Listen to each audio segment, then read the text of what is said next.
Et t'appelles ça être mon ami? Ah bah sympa, merci les copains quoi. Salut YouTube, comment ça va? Alors toi aussi t'as des amis comme ça qui te disent des trucs du style? Toi aussi ça te gonfle? Toi aussi tu te sens mal à cause de ça? Toi aussi t'as envie de faire un peu le ménage des gens qui te prennent la tête dans ta life? Ça tombe bien, j'ai fait plein de recherches passionnantes sur le sujet et vraiment, il y a du taf. Pour faire cette vidéo, comme d'habitude, je vous ai demandé à toutes et à tous sur Instagram de venir me raconter quelles sont les personnes qui posent problème dans ta vie. Quelles sont les personnes sur lesquelles t'as un peu des doutes. Tu sais, ces personnes dans ta vie où tu dis putain, je sais pas pourquoi, mais quand je vais les voir, je me sens pas bien. Pourtant c'est mon ami, je l'aime et tout, mais je sais pas, il y a quelque chose qui va pas. Qu'est-ce qui fait que t'as des doutes? Qu'est-ce qui fait que tu te dis ah, peut-être qu'il y a un problème dans cette histoire. Donc j'espère qu'on va avoir le temps de regarder toutes vos histoires parce que avant j'ai pris des notes et j'ai trouvé un article tellement passionnant. Donc clairement tout l'avant-propos de cette vidéo est littéralement pompé sur un article qui provient du magazine Le Journal des Femmes. L'article a été écrit par Anaïs Thiebaud et la psychothérapeute en question qui a été interviewée donc pour faire cet article s'appelle Virginie Batt. Tu vas voir, c'est passionnant, ça parle des amitiés toxiques, quand est-ce qu'on sait qu'une amitié est toxique, quand est-ce qu'on sait que c'est juste déséquilibré, à quel moment il faut s'en sortir, comment on fait pour s'en sortir. Le lien est évidemment dans la barre de description si tu veux aller lire cet article, et si tu préfères que je te raconte qui est écrit dedans, c'est parti.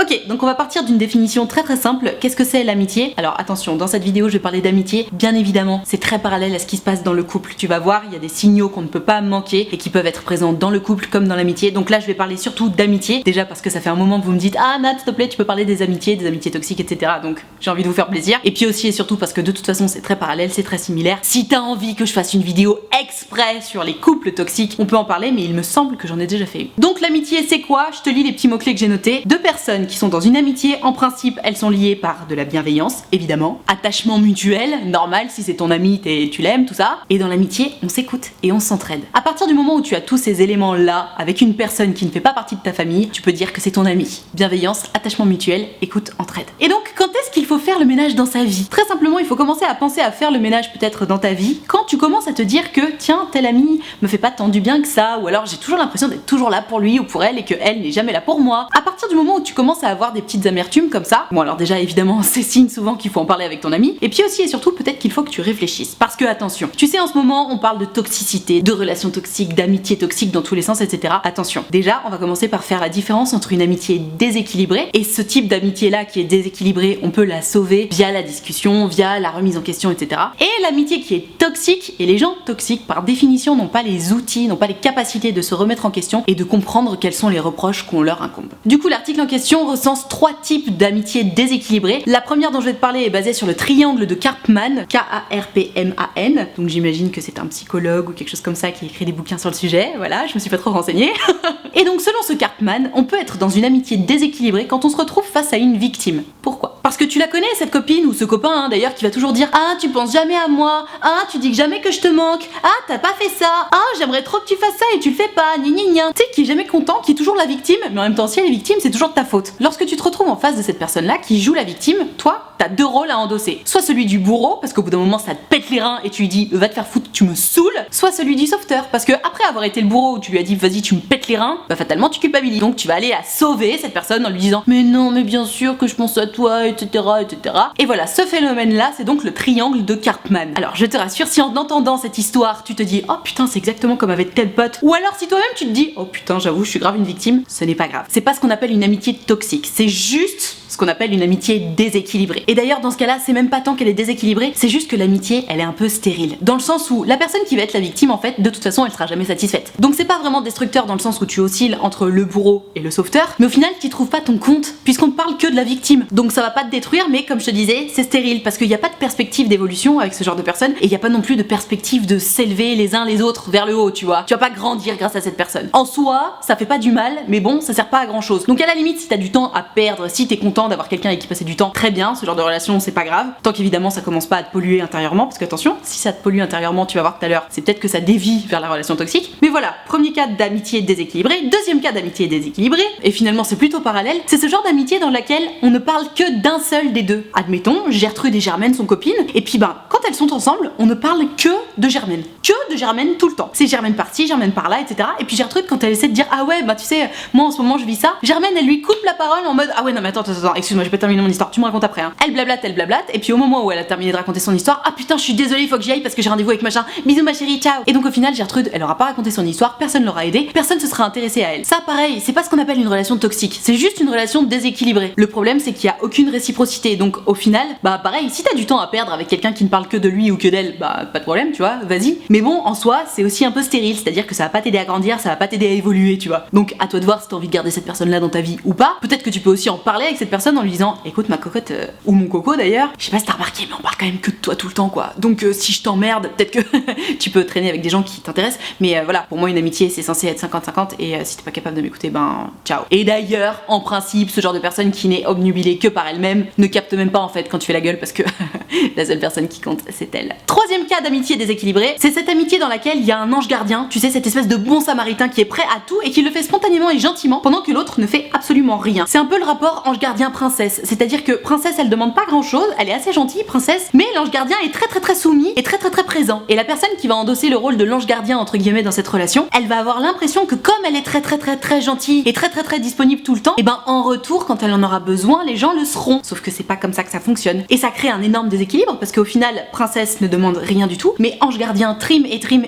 pour subvenir aux besoins de princesse qui n'a rien demandé du tout. Et il faut faire très attention à ce genre de relation parce que à la limite quand t'es conscient que bon bah tu donnes beaucoup à cette personne là, mais parce que ça te fait plaisir, ça va, c'est pas grave puisque t'en es conscient. En revanche, si t'en es pas conscient, si tu te sens comme obligé de le faire, genre je sais pas, t'as une espèce de boulimie de combler les besoins de la personne qui est en face de toi, que tu considères comme ton ami alors que ben cette personne en face elle fait pas grand chose pour toi, ça peut devenir toxique, surtout si la personne qui a le rôle de la princesse commence à en profiter. Et ça très souvent, c'est ce qu'on observe, tu sais, quand il y a un ou une amoureuse transie face à quelqu'un qui n'est pas intéressé. Le schéma que je vois le plus souvent, c'est la personne qui va essayer de rester absolument à tout prix dans la friend zone pendant que la personne qui a le rôle de la princesse ou du prince fait genre elle a pas trop capté que l'ange gardien était à fond sur elle ou sur lui et donc en profite. Ça peut très vite devenir toxique et c'est quelque chose qu'on revoit très souvent, mais même dans toutes mes vidéos, hein. Ça arrive vraiment ultra souvent, le côté je suis ultra présent pour toi, je suis ultra disponible pour toi parce que je suis amoureux de toi, mais j'essaie de faire genre on est potes, comme ça je peux profiter de passer du temps avec toi, donc moi j'y trouve mon compte et toi aussi puisque du coup je comble tous tes désirs, mais bizarrement j'aurais jamais fait le quart de ce que je fais pour toi pour tous mes autres amis. Et généralement la personne qui a le rôle de l'ange gardien dans ces moments-là se ment à elle-même parce qu'elle se dit non mais c'est bon, on est juste amis, alors qu'en vrai ben non, t'es juste love, sinon tu ferais pas tout ça pour cette personne. Enfin bref, t'as compris, ça c'est le troisième cas de l'amitié déséquilibrée. Pareil, en principe c'est pas toxique, sauf si l'un ou l'autre commence à vraiment trop tirer profit de ça, et là c'est pas bon. Donc voilà, ces trois types d'amitié là, comme c'est juste du déséquilibre et non de la toxicité, parce que attention, les gens toxiques sont souvent des gens qui ont des problèmes à l'intérieur d'eux-mêmes et qui ont besoin d'être soignés. Lorsqu'on est juste dans un déséquilibre, en principe on peut soigner ça par la conversation, on peut soigner ça par la remise en question et normalement avoir une sorte de rupture amicale avec quelqu'un dont l'amitié est un peu déséquilibrée par rapport à la tienne, ce n'est pas un problème. Oui c'est chiant, ça peut faire mal, mais voilà, on se quitte entre guillemets et puis c'est terminé. C'est pas la même limonade avec les relations toxiques, tu t'en doutes. L'article dont je te parle depuis tout à l'heure recense 3 types d'amitié toxiques. Donc je vais te les lister et après on va en parler. Et alors attention, si jamais pendant que je vais lister ces amitiés, tu penses à quelqu'un, tu sais mais juste sans t'en rendre compte, simplement quand je vais en parler, tu vas avoir l'image de telle copine ou de tel copain dans la tête, c'est que c'est très mauvais signe.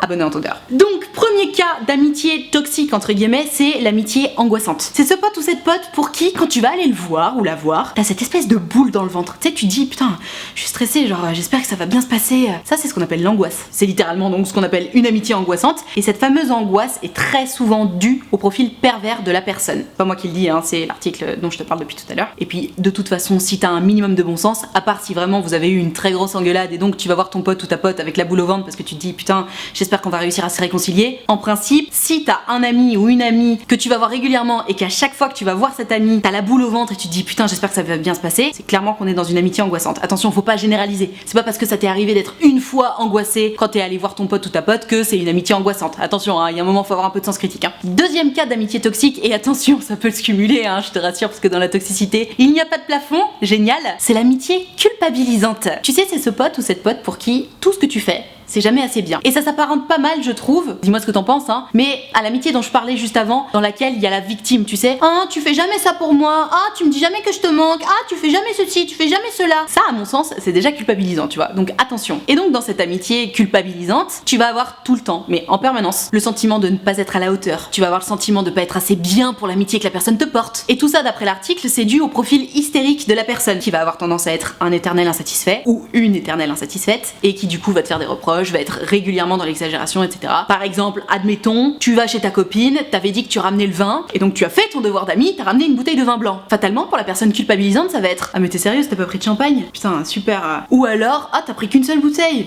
Putain, t'aurais pu en prendre deux quand même. Ou alors, ah t'as pris du vin moelleux. Putain, j'aime que le sec, merde.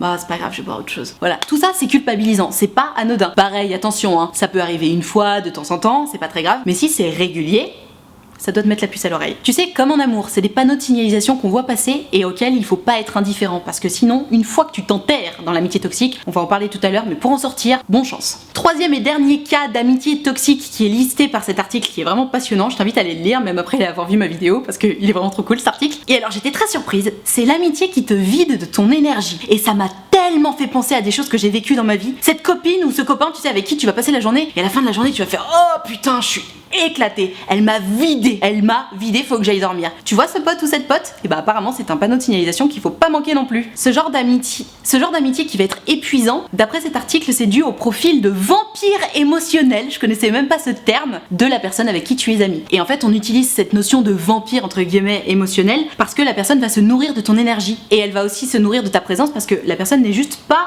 autonome émotionnellement. Donc il va toujours falloir qu'elle ait quelqu'un avec elle. Elle supporte pas la solitude. Alors là je te vois venir à 1000 km, tu vas me dire non mais Nad, moi non plus je supporte pas la solitude, je suis triste quand je suis malheureuse. Attention, il y a une différence entre ne pas supporter la solitude, c'est-à-dire tu n'es effectivement jamais toute seule parce que tu harcèles tes potes pour qu'ils viennent toujours chez toi, et putain je suis encore tout seul ce soir, j'en ai marre, ça commence à me peser. Ce n'est pas la même chose, ok?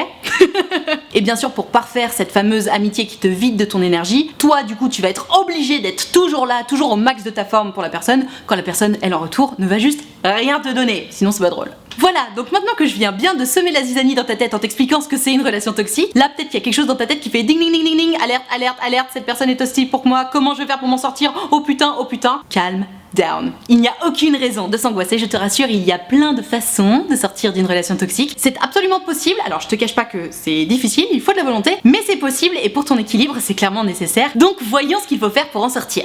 Et on va baisser la luminosité, voilà, parce que mamie est cramée. Donc d'abord, en premier point, maintenant que je viens de t'énoncer les 3 types d'amitié toxiques, si en regardant cette vidéo tu t'es dit ah putain effectivement il se passe quelque chose, pose-toi des questions. S'il y a une amitié qui a l'air de t'angoisser un petit peu plus que les autres, s'il y a une amitié qui a l'air de te culpabiliser plus que les autres, ou qui a l'air de pomper toute ton énergie plus que les autres, interroge-toi. Essaie de relativiser un petit peu, essaie de dézoomer, essaie de te rendre compte si oui ou non tu es dans une situation toxique. Parce que l'amitié dans la vie c'est évidemment absolument important, c'est même essentiel. Quelqu'un qui n'a pas d'amis dans la vie c'est quelqu'un qui va être esseulé, parce que oui la famille ok c'est important évidemment, mais déjà il y a des gens qui n'ont pas ou plus de famille, et puis aussi et surtout la famille on la choisit pas. Dans ta famille il peut y avoir des gens que tu détestes, l'avantage des amis c'est que c'est la famille qu'on se choisit. Tu connais cette fameuse phrase Instagram, mais c'est vrai, les amis c'est hyper important parce que c'est la nouvelle famille qu'on se crée, qu'on se choisit surtout. Et donc comme tu as le droit de choisir tes amis, autant faire en sorte qu'ils soient sains et autant faire en sorte que les relations que tu as avec tes amis soient hyper équilibrées. Donc tous les gens dans ton cercle là qui vont t'angoisser, qui vont te culpabiliser, qui vont te pomper ton énergie, c'est pas des gens qui vont te faire du bien. Donc c'est des gens qu'il faut que tu vires de ta vie. C'est des gens qu'il faut que tu vires de ton quotidien en fait, tout simplement parce qu'ils ne te font pas du bien. Quelqu'un qui te fait pas du bien, par définition, il te fait du mal. Quelqu'un qui te fait du mal, poubelle. Donc surtout, n'oublie pas que tu as le droit de choisir. Personne n'a le droit de s'imposer dans ta vie. Alors je sais, dit comme ça peut paraître hyper anodin et tout, mais juste voilà, je te le répète, je te le rappelle, tu as le droit de choisir qui est dans ta vie. Personne n'a le droit de s'imposer à toi. Personne. Juste personne. Donc pour t'aider à relativiser un peu et à remettre un peu les choses dans leur perspective, cet article propose 3 questions à se poser à soi-même et je pense qu'elles sont assez pertinentes. Première question, quelle amitié est-ce que j'ai envie de construire avec cette personne? Donc en principe, quelque chose d'équilibré, quelque chose d'agréable, tu vois. Deuxième question, qu'est-ce que j'ai envie d'avoir dans mon cercle amical? Est-ce que j'ai envie d'avoir des gens qui me font du bien ou est-ce que j'ai envie d'avoir des gens qui au contraire me procurent du challenge? Est-ce que j'ai envie d'avoir des gens qui sont à l'écoute ou au contraire est-ce que j'ai envie d'avoir des gens qui parlent beaucoup parce que j'ai pas du tout envie de parler de moi? Ça dépend de toi évidemment, ça dépend de ce dont tu as besoin, ça dépend de ce qui te fait plaisir et ça n'appartient qu'à toi. Et troisième question, et je pense que c'est la plus importante, qu'est-ce que j'ai envie de développer avec cette personne qui est en train de devenir mon amie? Parce que admettons, j'en sais rien, bon bah cette personne-là, tu l'as rencontrée à ton cours d'équitation par exemple, et puis bon bah c'est vraiment ta copine ou ton copain d'équitation. Tu kiffes l'équitation et vous faites l'équitation ensemble, mais tu sais pas pourquoi, t'as juste pas envie que cette personne-là déborde sur le reste de ta vie. T'as envie juste de voir cette personne-là à l'équitation. Et ben si c'est ce que tu souhaites, ne laisse pas cette personne déborder sur autre chose que l'équitation, parce que ça ne sera pas ton souhait. Alors je te l'accorde, cet exemple est absolument nul parce que tout le monde ne fait pas d'équitation et en principe si tu te fais un ami t'as envie de le mettre très souvent partout dans ta vie, tu vois, mais bon c'est juste pour que tu comprennes l'idée. Si t'as envie de mettre un cadre avec telle ou telle personne, il faut que tu en sois capable. Il faut pas que la personne ait l'air de forcer. Si la personne a l'air de forcer, ça veut dire qu'elle ne respecte pas tes choix, ça veut dire qu'elle respecte pas tes envies et donc fatalement qu'on n'est pas sur quelque chose de top. Et donc une fois que tu t'es posé ces 3 questions là et que tu te rends compte que de toute façon ce n'est pas compatible avec la personne qui t'a l'air déjà un petit peu toxique d'après cet article et cette vidéo, on arrive au moment fatidique où tu te dis oh putain, je suis dans une relation toxique, il faut que je m'en sorte. Alors attention, pour sortir d'une relation toxique, en principe t'as besoin d'une tierce personne. Alors pas forcément d'une tierce personne qui va se mettre entre vous en disant laissez-vous tranquille, nanana. Non, surtout pas. La tierce personne, elle va te permettre d'être un soutien. La tierce personne, ça va être comme le témoin de ce qui se passe, qui va te rappeler que non, tu n'es pas fou, non, tu n'es pas folle. Oui, cette personne en face te fait du mal et oui, tu as raison de te séparer d'elle. Parce qu'attention, les personnes qui vont être toxiques pour toi ne sont pas forcément malveillantes. Dans cet article, il y a cette phrase qu'il faut bien garder en tête et que je trouve tellement vraie. La personne toxique n'a pas les capacités pour écouter et se remettre en question. C'est pas qu'elle veut te faire du mal, la personne toxique. C'est pas forcément son but, tu vois. C'est juste qu'elle agit comme ça. C'est comme un virus, si tu veux. Dans un virus, il n'y a pas une pensée qui dit ah je vais tuer des êtres humains. Non, le virus c'est juste une bactérie qui a besoin de se développer. Et ben la personne toxique, c'est pour ça qu'on parle de toxicité, c'est pas qu'elle veut te faire du mal, c'est qu'elle te fait du mal parce que c'est dans sa nature. Donc fatalement quand tu vas vouloir couper les ponts avec la personne toxique, et tout de suite elle va passer sur le plan émotionnel parce que la personne toxique t'aime. Attention,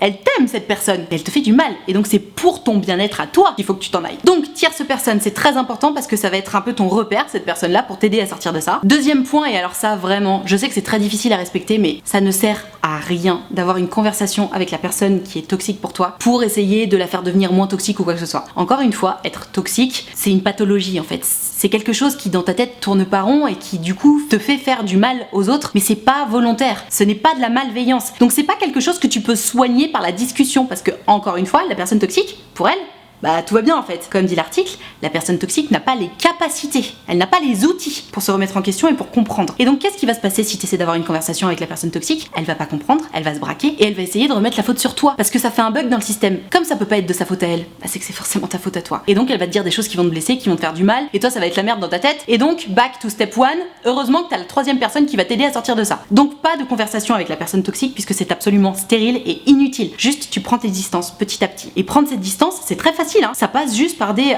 tu veux qu'on se voit, attends je suis pas dispo là, peut-être qu'on se verra plus tard, bisous. Et au lieu de dire on se voit dans 3 jours ou on se voit à tel moment, à tel endroit, tu dis juste attends on se redit, je suis pas dispo. Tu sais comme quelqu'un qui serait à fond sur toi, t'as capté que la personne était à fond sur toi et que t'as pas les balls de lui dire que t'es pas à fond toi. C'est pareil, genre t'éludes un peu, tu fais un peu genre ah ouais non on se redit, je suis pas sûre, là en ce moment j'ai beaucoup de trucs à faire et ça passe comme une lettre à la poste. Et puis au bout d'un moment, oui, il y a ce moment, ce fameux moment où la personne toxique va se rendre compte que t'es en train de la lui mettre à l'envers. Donc là, tu risques de t'en prendre plein la gueule, mais attention, blinde-toi. Toujours pareil, back to step one. Heureusement que la 3e personne est là pour te soutenir, pour t'épauler et pour t'aider. Et 3e point, et pas des moindres, si tu veux sortir d'une relation toxique, travaille sur tes failles. Qu'est-ce qui fait que tu as réussi à t'enfoncer dans cette relation toxique-là? Qu'est-ce qui fait que la personne toxique a réussi à arriver jusque là, jusqu'à ton cœur, jusqu'à tes émotions? Quels sont les panneaux de signalisation que tu as refusé de voir? Donc finalement, sur quoi tu as péché dans cette relation et sur quoi tu es en train de te promettre que tu ne pécheras plus jamais parce que ça fait trop de mal. C'est ça qu'il faut que tu aies en tête et c'est ce sur quoi il faut que tu travailles absolument. Et donc comme je te le disais, une fois que la personne toxique va capter que t'es en train de te barrer, que t'es en train un petit peu de faire la rupture amicale, comme je t'expliquais, elle va venir sur le plan émotionnel, etc. Et il est fort probable que tu subisses du chantage. Attention. Je vais te lire une autre phrase de cet article que j'ai trouvée absolument merveilleuse, de vérité. Je cite, il faut être 2 pour jouer. N'entre pas dans son jeu. Si tu n'entres pas dans son jeu, la personne n'aura plus aucune emprise sur toi. Donc le chantage, etc. Surtout, tu ne cèdes pas. Limite, tu sais quoi, tu lis pas les messages. Et si ça peut te faire du bien, tu bloques. Tu bloques. Je sais que c'est un peu rude, je sais que c'est un petit peu...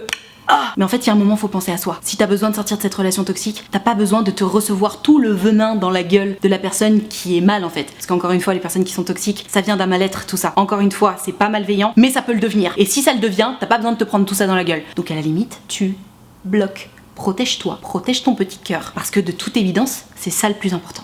Voilà, j'en ai fini de t'expliquer quels sont les types de relations déséquilibrées, les relations toxiques, comment s'en sortir, etc. Il me reste pas beaucoup de temps, donc je vais au moins prendre l'histoire de Gertrude qui, je trouve, conclut bien tout ça parce que après les relations déséquilibrées, après les relations toxiques, il y a aussi les relations d'amitié dans lesquelles t'es juste tombé sur un gros connard ou une grosse connasse qui te veut juste du mal. Et là, pour le coup, on est en présence de malveillance et je ne l'ai pas précisé dans la vidéo, mais juste si t'es face à un ami, enfin, à ce que tu appelles un ami ou qui se prétend comme ami qui est malveillant, on coupe les pans immédiatement. Je te lis l'histoire de Gertrude, tu vas comprendre de quoi je parle. Coucou Nad, je suis une Gertrude qui te suit avant même Utile Futile. La famille. Voici ma petite histoire. J'ai une pote que je connais depuis 1 an. Cependant, je me demande si elle mérite cette amitié. Oh, tiens. Elle m'a déjà fait plusieurs coups, comme partir avec des potes lors d'une sortie en me laissant en plan. Ok, pas très cool. Ou encore, elle a déjà raconté des choses que je lui avais dites à ses amis. Ok, merci la confiance, super. Mais le pire, c'est qu'elle a menti à mon crush de l'époque en lui disant que j'enchaînais les mecs sur le plan sexuel, ainsi que soi-disant, je n'étais pas une fille pour lui. Alors déjà, premièrement, c'est une grosse pute parce que c'est pas vrai ce qu'elle a dit. Et ensuite, quoi qu'il en soit, de toute façon, le fait que t'enchaînes les mecs, ça veut juste dire que t'as une sexualité libérée, et auquel cas, c'est jamais quelque chose de négatif. Donc dans tous les cas, non seulement elle est conne, mais en plus c'est une énorme bitch. Le comble, c'est qu'elle a été complètement hypocrite, car non seulement elle assumait pas ce qu'elle avait dit, mais en plus elle était hypocrite avec moi, puisqu'elle se comportait comme une pote alors qu'elle me crachait du sucre derrière le dos. À chaque fois j'arrêtais de lui parler, je décidais qu'elle ne serait plus jamais proche de moi, mais comme je tiens à elle, je me contentais de lui pardonner. Et oui, mais ma bichette, il y a un moment, faut aussi savoir ce qui est bon pour soi. Quelqu'un qui te fait des coups de pute, bah tu pardonnes, c'est aussi ta faute, tu sais. C'est quoi cette fameuse phrase sur laquelle tout le monde se reprend 1 milliard de fois? On peut tromper une fois 1000 personnes, mais on peut pas tromper 1000 fois une personne. Tu vois le délire? Là, t'es en train de te faire tromper 1000 fois, ma belle. Donc c'est normal. Il faut avoir la force de caractère, il faut se respecter soi-même pour se dire, ok, non, cette personne, comme en amour, si ça merde dès le début, c'est que ça merdera tout du long. Confiance, tout ça. Récemment, elle m'a traité de fille facile devant mon groupe de potes. Mais qu'est-ce qu'elle a? C'est quoi son problème avec ta sexualité à cette meuf? En fait, elle est jalouse de toi. Soi-disant parce que je passais rapidement à autre chose après mes relations amoureuses. Et tu fais bien ce que tu veux. Si t'as envie de te taper 5 mecs dans la journée, tu te tapes 5 mecs dans la journée en fait. Elle dit des choses blessantes avec un autre mec. Elle ne semblait même pas vouloir être blessante. Néanmoins, après un moment de froid et une discussion sérieuse avec elle, je suis toujours incapable de passer outre. Normal, me diras-tu. Après avoir écrit tout cela, je connais ta réponse. Oui, c'est assez évident en même temps. Mais pourrais-tu me donner des conseils pour sortir de ce problème? Je t'adore, j'ai même converti mon Alphonse à tes vidéos, ne change pas, #ménage dans ma vie. Parce que oui, c'était le hashtag d'aujourd'hui. Bah, ma Gertrude, en fait, j'en ai un petit peu parlé en lisant ton histoire, donc je pense que t'as carrément compris et qu'on va essayer de sauver un petit peu de temps pour prendre une deuxième histoire. Mais juste là, c'est même pas une relation déséquilibrée, c'est même pas une relation toxique, c'est une relation dans laquelle toi, tu acceptes un manque de respect. Quand on est dans une relation toxique, on parle de toxicité parce que justement, la personne toxique fait genre elle te respecte, etc. Mais en fait, c'est très insidieux, c'est-à-dire que tout est un peu entremêlé et donc tu peux pas vraiment faire un reproche à la personne toxique parce qu'elle a toujours réponse à tout. Là, en fait, la meuf, elle s'est juste comportée comme la pire des bitches avec toi et c'est toi, ma belle, qui lui pardonne. C'est toi qui lui donne l'occasion de revenir dans ta vie. Donc, en plus, tu me dis que t'as un mec, donc juste, t'as pas besoin d'elle pour pas être toute seule, par exemple, au collège, au lycée ou à la fac, je sais pas quel âge tu as, mais Gertrude, en fait, dans cette histoire, je suis désolée, mais oui, ok, cette meuf, c'est une bitch, mais c'est toi qui as oublié de te respecter dans cette histoire. À partir de maintenant, si tu veux vraiment te respecter, juste t'arrêtes de lui parler à cette meuf. Tu arrêtes. C'est pas ton amie. Elle te veut du mal. Quelqu'un qui te veut du mal, t'arrêtes de la garder dans ton cercle rapproché, en fait. Donc, courage, ma Gertrude. Respecte-toi, fais-toi passer d'abord. C'est trop important, là.